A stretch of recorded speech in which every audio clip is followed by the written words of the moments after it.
이제 주제 바꾸도록 하겠습니다. 서울시장 보궐선거, 이제 윤곽을 드러내고 있는데 먼저 민주당 얘기부터 해보도록 할게요. 오후 4시에 경선 투표가 마감이 됐습니다. 오늘 6시쯤 경선 결과를 발표하면서 우상호, 박영선 두 후보 가운데 한 명을 최종 후보로 정하게 됩니다. 지금까지는 박영선 후보가 선출될 것이다. 이런 예상이 상당히 많은데 어떻게 보십니까? 큰 이변은 없는 것 같아요. 네. 그러니까 전반적인 흐름으로 볼 때 박영선 후보가 될 가능성이 현재로서는 좀 높아 보이는데요. 물론 이제 마지막 발표가 된 다음에야 뭐 알 수 있겠지만 그동안의 여론조사 추이라든가 이런 것들로 볼 때는 좀 기울어졌던 거 아닌가 그렇게 생각이 되고요. 그리고 이제 제일 큰 변수라고 하는 게 권리당원 투표 50%거든요. 네. 그래서 우상호 후보가 그 권리당원한테 좀 더 호소하기 위해서 뭐 민주당 다음이나 이런 것들을 그동안에 많이 강조해왔거든요. 왜냐하면 나머지 50% 여론에 있어서는 좀 기울어졌다고 하는 생각을 했기 때문에 당원 투표를 통해서 적극적으로 지지층을 끌어내면 네. 그러면 이제 50대 50을 좀 상쇄시킬 수 있다. 이런 전략을 가지고 왔던 것으로 보이는데 근데 권리당원 입장에서는 본선 경쟁력을 생각 안 할 수가 없거든요. 네. 그러니까 우상호 후보로 과연 본선에 갔을 때에도 뭐 안철수 후보든 아니면 국민의힘에서 누가 되든 어떤 후보든 이길 수 있겠는가 이런 부분에 대한 생각들을 아마 할 것이라고 보기 때문에 그러니까 아무래도 우상호 후보보다는 박영선 후보를 선택할 가능성이 높지 않을까 싶고요. 근데 제가 지금 이렇게 말씀드릴 수 있는 거는 이미 다 여론조사가 끝났기 때문에 좀 상대적으로 편하게 말씀드릴 수 있을 네. 것 같아요. 이미 여론조사는 진행되고 있어 왔고요. 지금 마지막으로 아마 다 결정이 나 있는 상황에서 발표만 기다리고 있지 않을까 싶습니다. 그렇군요. 자, 지난 금요일과 토요일에는 이제 그 당원들을 대상으로 조사를 했고요. 여론조사 어제와 오늘 실시가 됐는데 4시에 이제 여론조사까지 끝났습니다. 6시에 누가 서울시장 후보, 민주당 후보로 나서게 될지 발표가 되는데 그 부분 정규 뉴스 시간에 전해드리도록 하고요. 여권 측에서도 지금 사실은 단일화 협상이 진행되고 있습니다. 원래대로는 1차에는 김진애 열린민주당 후보와 민주당 후보가 단일화 협상을 하고 두 번째로는 조정우 시대전환 대표와 하기로 했는데 지금 순서가 바뀌어서 민주당과 시대전환이 단일화 협상을 먼저 하기로 했습니다. 이것은 김진애 열린민주당 후보가 반발했기 때문이고 그래서 열린민주당 측과는 지금 협상을 벌이고 있는 중이라고 전해졌는데 이 부분이 궁금합니다. 이 범여권 측 만약에 모두가 단일화된다면 이 선거에 영향을 좀 미치게 될까요? 영향 미치지 않습니다. 지금 쓸데없는 이벤트를 하고 있다라고 말씀드립니다. 조정훈 후보, 김진애 후보 끝까지 과연 의원직을 유지하면서 서울시장 후보직에 계속 연연할까요? 3월 8일 날까지 사퇴하지 않으면요. 네. 의원직이 떨어져요. 없어져요. 그럼 다음번 사람이 승계를 받거든요. 나가서 본선에 나갈 가능성이 없습니다. 본선에 나가서도 승리할 가능성이 없습니다. 그런 분들이 네. 의원직 배지까지 반납을 하면서 단일화 과정을 계속 진행한다? 이것은 어불성설이에요. 그냥 3월 8일까지 하는 하나의 그냥 쇼다라고 생각이 들고요. 어차피 이분들 다 뭐 그냥 민주당과 한 몸이라고 평가받지 않습니까? 어떤 파급력이 있으려면 어느 정도 일정한 수준의 지지율이 나와야 돼요. 그리고 어느 정도 다른 계층을 흡수할 수 있어야 하는데 이분들은 여권으로 분류되는 분입니다. 지지율도 미미하게 나오고 그렇다면 시너지 효과는 발생하기가 어려운 상황이죠. 쇼하는 것에 국민들은 서울 시민들은 그렇게 큰 의미를 두지 않을 거다라고 말씀드립니다. 그렇군요. 너무 쇼라고 얘기하시니까 제가 이건 뭐 반론 차원에서도 얘기를 해야 될 것 같은데요. 야권에서는 단일화가 될 가능성이 매우 높잖아요. 근데 그런 상황에서 예를 들면 열린민주당도 지지율이 적지는 않아요. 굳이 지지율로 따지자면 국민의당 못지 않거든요. 네. 그러니까 지지율 나오는 것으로만 보면. 그러니까 법여권이라고 하는 것도 생각이 완전히 일치하진 않는데 후보들을 하나로 모으는 작업을 해서 집중력 있는 어떤 그 구도를 만들지 않으면 사실은 야권에서 단일화를 하게 될 경우에 여권 입장에서 불리한 판이 될 수밖에 없잖아요. 그런 면에 있어서 좀 유권자들의 네. 집중력을 만들어내는 과정이다. 그리고 열린민주당의 경우에는 민주당하고는 결이 조금 달라졌어요. 그거는 이제 지난번에 뭐 비례 위성 정당 만들면서 얘기가 좀 시작된 부분인데요. 그러니까 당대당 합당 문제까지 지금 연결이 돼 있다고 보여요. 그러니까 시대전환 조정훈 후보하고 네. 합당 문제를 일단 단일화하는 문제를 일단 처리하고 난 다음에 열린민주당은 합당 문제까지도 같이 놓고 단일화 문제를 얘기하려고 하다 보니까 지금 계산이 조금 네. 해법이 복잡해진 거 아닌가 싶어요. 그리고 또 아무래도 열린민주당의 김진애 후보가 나온 상황이기 때문에 그냥 맥없이 포기하게 될 경우에는 당원들이 또 반발할 가능성도 있거든요. 그러니까 최대한 그걸 관심을 모아서 네. 합당이든 어떤 형태든 하나의 후보를 만드는 작업을 해야 그래야지 아무래도 이번 선거에서 유리하지 않을까 이렇게 생각할 거라고 봅니다. 네. 자, 서울 시민 입장에서는 뭐 정해진 수순이라 할지라도 뭐 두 당에서 내놓은 좋은 정책과 공약 같은 것들이 좀 잘 반영이 됐으면 좋겠다라는 생각을 하기도 합니다만 이 보궐선거의 공직자 사퇴 시한은 선거 30일 전까지입니다. 그렇기 때문에 3월 8일까지는 이 과정이 일단락 될 것이다 라고 말씀을 하셨는데 이 부분까지 눈여겨봐 주시면 좋을 것 같고요. 지금부터는 이제 야권 얘기를 좀 해보도록 하겠습니다. 먼저 제3지대부터 짚어드리자면 오전 10시에 결과가 발표됐지요. 제3지대 단일화 후보는 안철수 국민의당 서울시장 예비 후보로 결정이 됐습니다. 여론조사 경선 결과 금태섭 무소속 후보를 꺾었는데 안철수 후보 바로 국민의힘을 향해서 메시지를 내놨습니다. 국민의힘 측에서 서울시장 후보 정해지면 아름다운 단일화 방식에 대해 협의가 바로 이루어지길 바란다라고 얘기를 했는데 안 대표가 말하는 아름다운 단일화는 무엇입니까?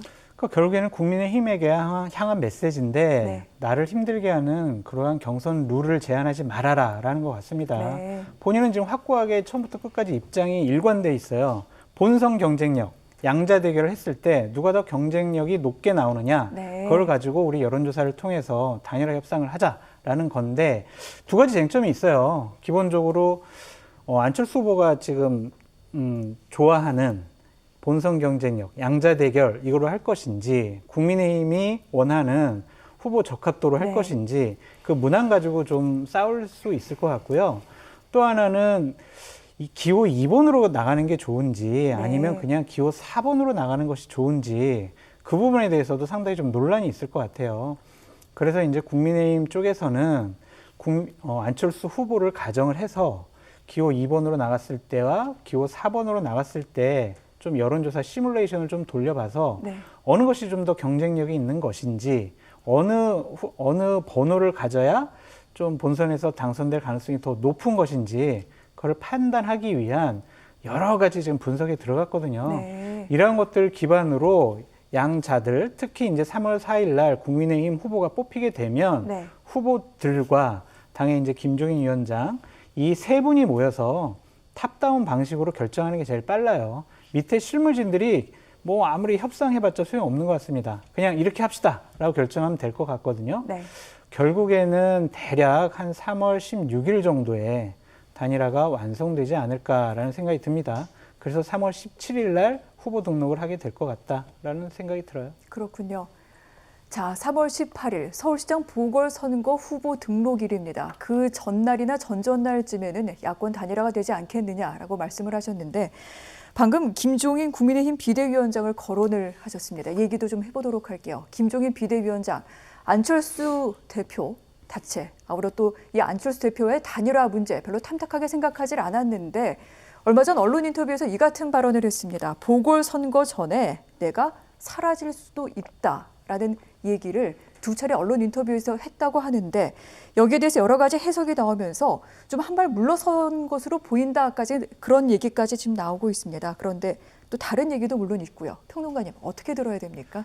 그동안에 이제 김종인 위원장이 안철수 대표에 대해서 안철수 후보에 대해서 안 된다 뭐 이런 식으로 일종의 안 좋은 발언들을 계속 해왔잖아요. 네. 근데 이제 단일화 국면에 들어가게 되는 거예요.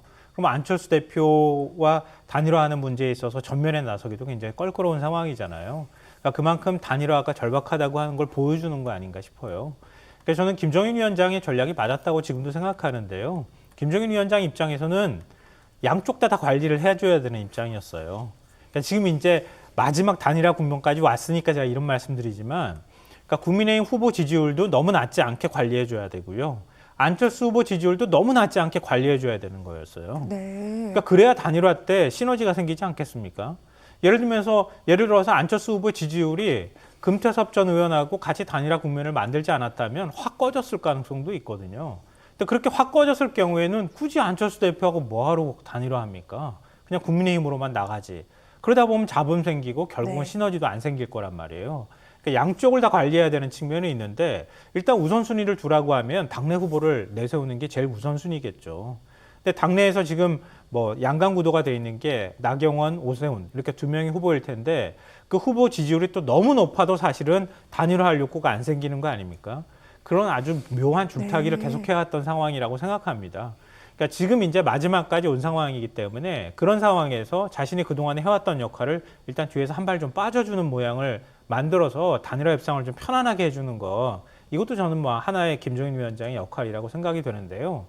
앞서 이제 아름다운 단일화 말씀하셨잖아요. 그러니까 가장 아름답지 못한 단일화를 안철수 대표가 보여줬잖아요. 2012년 대선 때. 그러니까 여론사 방식을 네. 둘러싸고 갈등하다가 일방적으로 후보직 던지고, 그리고 난 다음에 상대편 후보한테 가서 유세도 안 하고 제대로, 그리고 대선 결과도 안 나왔는데 미국으로 가버리는 겁니다. 그러니까 이건 본인 스스로가 보여줬던 방식이에요. 저는 가장 아름답지 못한 단일화 모습을 보여줬기 때문에 이제는 네. 역으로 가장 아름다운 단일화 모습을 안철수 대표가 보여줘야 한다. 그러니까 끝까지 나 아니면 안 된다 이런 방식으로 가다가 마지막에 서로 간에 계속 삐그덕 하면서 네. 감정 상하는 모습까지 보여주면, 그러면 정말 진짜 아름답지도 못하고 선거판 다 깨버리는 상황이 올 수도 있거든요. 그러니까 그런 면을 한번 봤기 때문에 안철수 후보 입장에서도 굉장히 조심스러워할 것 같고요. 국민의힘 입장에서도 사실은 마지막에 갈 경우에 본선 경쟁력을 가지고 갈 때 네. 우리 당 후보가 그만큼 진짜 안철수 대표를 압도할 수 있겠느냐, 안철수 후보를 압도할 수 있겠느냐까지 고려해서 마지막에 후보직 사퇴뿐만 아니라 모든 것들을 검토하는 이런 모습을 보여줘야, 그래야 된다고 생각해요. 근데 마지막까지 그게 만약에 합의가 안 되고 진짜 네. 아름답지 못할 경우에는 진짜 다 된 밥에 재 뿌릴 수도 있다. 이전 경험이 그걸 보여준 것이거든요. 그러니까 그런 면에 있어서 굉장히 아마 신중하게 협상에 임해야 될 거라고 봅니다. 네. 재뿌리라고 그러시는 건 아니죠. 아니요.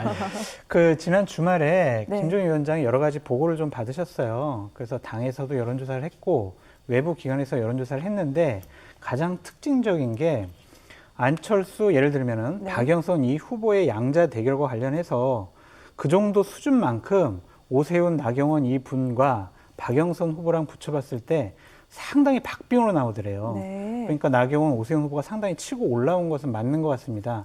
그러한 여론조사의 백데이터를 본 김종인 대표 같은 경우엔 우리 후보가 이길 수 있다. 네. 한 2주 정도 단일 협상 과정만 잘 처리를 하면 우리 후보가 안철수를 꺾고 박영선과의 대결에서도 이길 수 있다라는 자신감을 기본적으로 갖고 계신 것 같습니다. 그렇군요.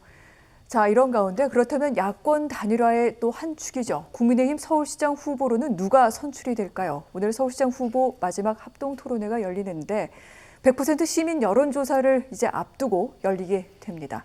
어떻게 될지 그간 토론회가 진행되면서 좀 네거티브 공방도 뜨거웠는데 오늘 어떤 점을 더 눈여겨보면 되겠습니까? 별로 뭐 눈여겨볼 게 없어요. 서로 그냥 정책 같은 거를 얘기할 거고 네. 서로 그냥 인신공격성이 많이 있었는데 TV 토론은 이미 큰 의미가 없어져 보입니다.